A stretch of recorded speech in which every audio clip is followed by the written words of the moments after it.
Fala meu povo, estamos começando mais um vídeo e dessa vez eu vou falar sobre república com vocês. Mas antes de eu começar o vídeo, eu queria pedir para vocês, se vocês ainda não forem, que vocês se inscrevam no canal, que vocês ajudem a apoiar o movimento, né, espalhando o conteúdo desse canal para pessoas que se interessem ou que de repente precisem desse tema. Nós herdamos a república dos antigos, especialmente dos romanos, a res publica, a coisa pública, que definia uma nova forma de organização do poder que excluía os reis, portanto excluía a monarquia. Claro que esse legado vai mudando ao longo do tempo, ele não é regra nem mesmo em Roma, que experimentou o império que é o momento de auge, né, de expansão territorial, de expansão pessoal, de domínio sobre populações, sobre etnia, sobre o território europeu e não europeu também. Mas a ideia de república seguiu existindo, se transformando evidentemente, ganhando novas características, novos espaços. Assim vai ser com as cidades italianas, né? Na tipologia dos tipos de governo, a gente tem a república contrastando com as monarquias em formação, os estados nacionais que vão surgindo com o começo da modernidade, ela vai contrastando com esses reinos, com esses impérios. Na república não existe poder hereditário. Supõe que o chefe de estado, uma pessoa ou um grupo,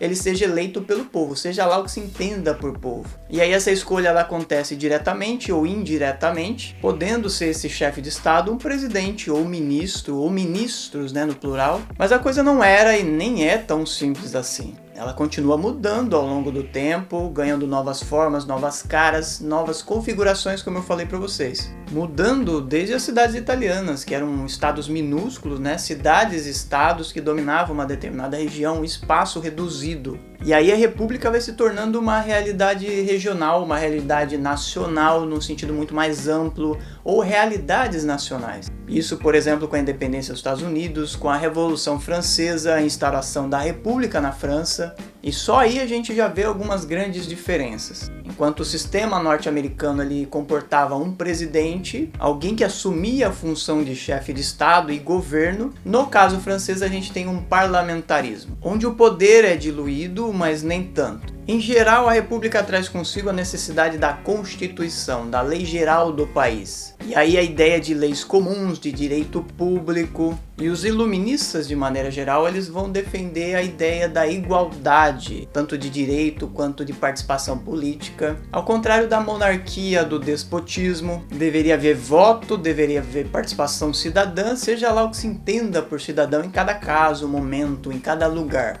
Recentes nações contemporâneas, ex-monarquias, ex-colônias, como é o caso da América, vão adotando sistemas republicanos, com exceção do Brasil. Mas mesmo no caso do Brasil, um certo descontentamento que vai se alimentando com o tempo vai gerar também uma república em 1889. Mas como eu disse, a coisa não é tão simples e ela vai se complicando com o tempo, com cada situação de cada país, com cada momento histórico vivido. Ou nós diríamos que cada realidade não corresponde com a teoria. Muitas experiências têm mostrado que república não é sinônimo de liberdade, nem necessariamente é sinônimo de escolha dos governantes, pelo menos por parte da maioria da população, do grosso, da massa da população. E aí a gente pode dizer que a república não precisa nem necessariamente ser democrática. Afinal de contas, ela nem surgiu democrática, nem surgiu ligada à democracia durante o período romano. Além disso, a participação de uns gera a exclusão de outros grupos em determinados casos, em determinados momentos. A gente tem vários exemplos disso. No caso dos Estados Unidos, por exemplo, que se fez uma independência, que se criou uma constituição que supostamente seria igualitária, que não acabou com a escravidão. No caso francês, a gente tem a instituição da República em 1792, mas a gente tem a exclusão das mulheres, a gente tem a exclusão dos judeus. No caso brasileiro, a gente tem a exclusão da participação política, do voto, da democracia, até 1988 de pessoas como indígenas, como mulheres, como analfabetos, como soldados de baixa patente. E no caso brasileiro até 1988.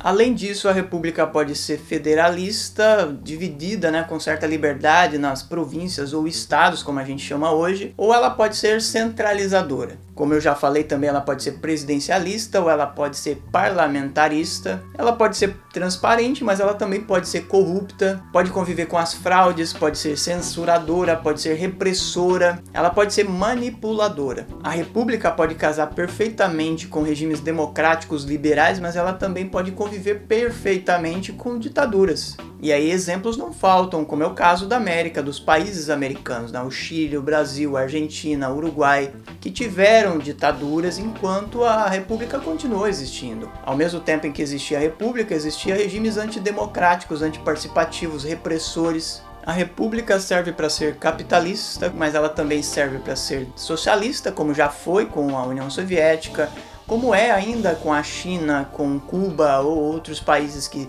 se autodenominam repúblicas. Ou seja, a república pode ser muita coisa. Ela pode ser coisa da comunidade em nível nacional, como ela também pode ser coisa de muito pouca gente. De uma elite que se considera mais instruída ou de um grupo que se considera o portador da verdadeira verdade. Eu deixo então para vocês algumas perguntas. Do que é feito a república? Como ela pode ser mais justa, mais ampla? Como impedir que grupos autoritários tomem o poder? Como ela pode realmente ser a coisa pública, a coisa de todos e não de um grupo reduzido?